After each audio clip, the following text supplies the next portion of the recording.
Chapter 23. Sa isip ni Jin Hyun. Hindi na masama pero, hindi ito ang landas na gusto ko. Salita naman si Jin Hyun. Salamat ng sobra sa offer mo. Gayunpaman, sa tingin ko hindi bagay sa akin ang bio companies, patawad. Napakamot na lang sa ulo ang manager. Gayon ba? Napansin naman ito ni Jin Hyun. Mukhang sobrang na-disappoint siya. Patuloy naman ang manager. Naiintindihan ko, pero merong pa namang oras bago ka mag-graduate, kaya ang offer ay mananatili. Tatanggapin ka namin kahit kailan ng buong kamay. Pasalamat naman dito si Jin Hyun. Tayo naman ang dalawa. Panatilihin natin ang contact natin kahit matapos ang project. Sang-ayon naman dito si Jin Hyun. Sa sumunod naman na eksena sinasabi na natapas na ni Jin Hyun ang huling parte sa project, at natanggap na din ni Jin Hyun ang stock option na pinangako sa kanya.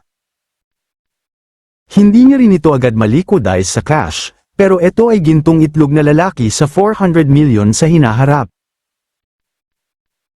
Pinakita naman si Jin Hyun na sinisilip ang kanyang bank account.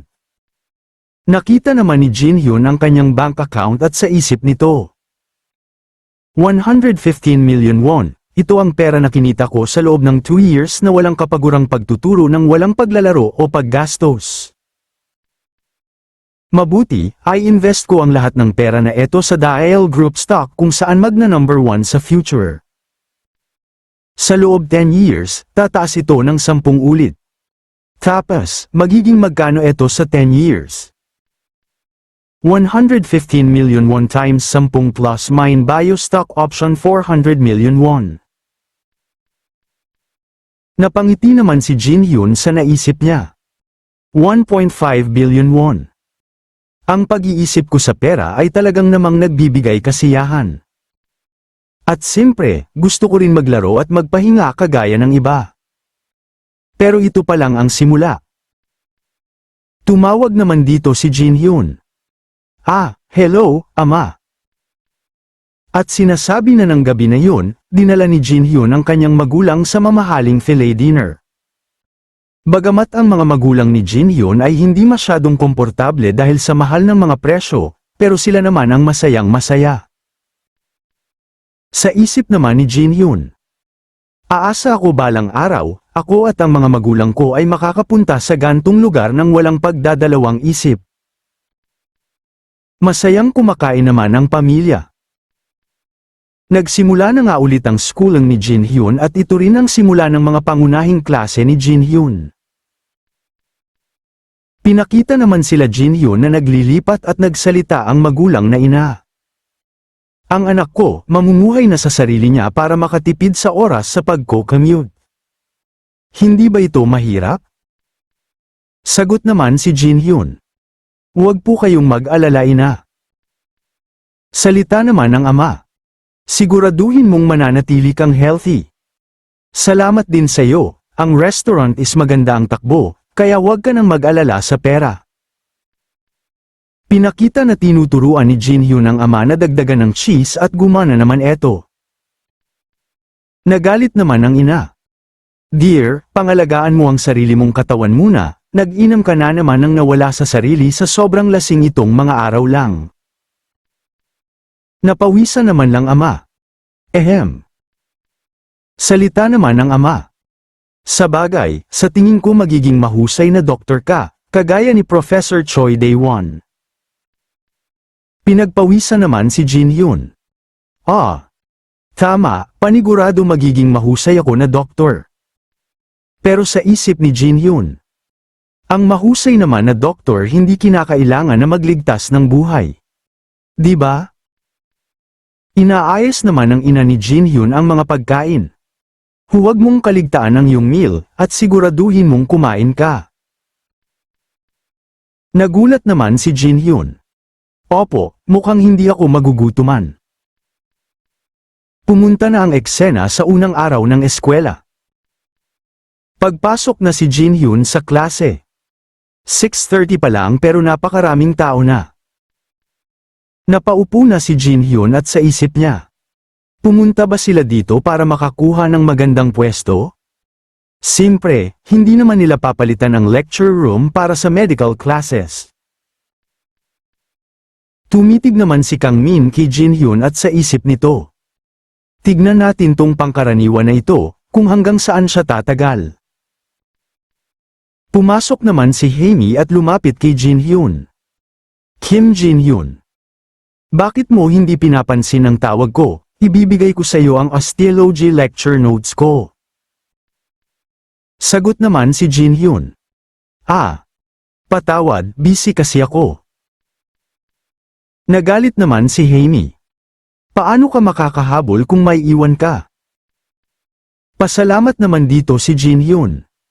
Well, salamat sa pag-aalala sa akin. Siniko naman ni Haemi si Jin Hyun. Bahala ka nga. Ayusin mo mag-isa. Napa-array naman dito si Jin Hyun sa siko ni Haemi. Maiyak-iyak naman dito si Jin Hyun at sa isip niya. Itong babaeng ito pagkatapos ng osteology, mas accurate na ang mga atake niya kesa noon. Kawawang Jin Hyun mukhang tinatamaan na sa mga mahahalgang buto hehe. Napansin naman ni Jin Hyun si Lee Sang-min. Palagi siyang dumating bago magsimula ang klase. Well, kumpara sa aming high school days, ito ay malaking improvement. Pumasok na nga ang professor. Okay. Simulan na natin ang lecture ngayong araw. Nagturo na nga ang professor. Ang rotator cuff na ito na nagbibigay daan sa paggalaw ng balikat ay binubuo ng mga kalamnan. Nahihirapan naman dito ang mga estudyante makasunod. Patuloy naman ang professor. Ligaments at tendons ay ang nerve cells at ang mga arterya na naghahari sa partikular na lugar na ito. Nahihirapan naman dito ang mga estudyante at sa isip niya. Ano eto? Wala siyang binanggit tungkol sa buto. Nag-asikaso naman dito ang professor at umalis na sabay sabing. Kabisaduhin niyo ang lahat ng sinabi ko. Nagulat naman ang mga estudyante. Ano? Kabisaduhin?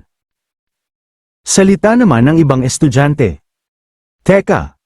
Anong sinasabi niya? Kailangan nating makinig sa recording ulit. Tama. Napangiti naman dito si Jin Hyun. Hindi yan gag-ana. Dahil ang lahat ng lecture ay magiging ganito. Kahit nasanay ka na sa ganitong uri ng lecture sa paglipas ng panahon. Napatingin naman dito si Jin Hyun kay Haemi. Nagulat naman na lang si Jin Hyun na walang reaksyon si Haemi. Mukhang naintindihan niya ang lahat ng walang problema. Sa isip naman ni Jin Hyun. Pag-iisip pabalik. Itong babae na dito ay magiging talagang sikat na medicine professor. Hindi ko maisip na magiging close ko siya ngayon. Salita naman dito si Haemi. Hindi ba mahirap ang lecture? Gusto mo ipakita ko sa iyo ang notes ko? Sagot naman si Jin Hyun. Ayos lang ako.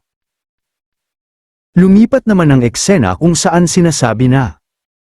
Pagkatapos ng histology at ecology lectures, nagkaroon sila ng lunch break na nagtapas agad kagaya ng bilis paano ito nagsimula. Pinapakita naman ng lahat na kinakabahan. Sa wakas, dumating na. Oras na para. Pumasok na ang mga estudyante sa isang room. May nagsasalita naman. Okay. Okay. Lahat pumasok. Pinakita naman ng room na maraming nakatakip na kumot. Hindi naman kinakaya ng iba ang kikita nila. Salita naman ang professor. Natutunan niyo lahat sa lecture ngayon, hindi ba? Kailangan mong mag-dissect simula sa bahagi ng balikat. Kakailanganin niyong i-dissect ang mga bangkay sa hinaharap na mga pagsusuri sa anatomy, kaya siguraduhin gagawin niyo ang inyong makakaya. Lahat kayo pumunta sa inyong nakatalagang pangkat. Dito sinasabi na 3 tao kada grupo at ang grupo ni Jin Hyun ay sina Kim Kang Min at Lee Haemi. Sa isip ni Jin Hyun. Si Kang Min, eto ay random na pinili ng computer, pero anong basurang grupo eto? Napatingin naman si Jin Hyun kay Kang Min. Napatingin din si Jin Hyun kay Haemi. Lahat sila ay naninigas, dapat na akong mauna. Dinampot na nga ni Jin Hyun ang scalpel. Matagal-tagal na din. Hindi na mabilang ang katawan ng mga pasyente na binuksan ko sa pamamagitan nito. Naghanda na nga si Jin Hyun na buksan ang katawan. Pero, hindi ako hahawak nito ng matagal. Pagkatapos ng lahat, wala na kong interest na maging isang surgeon.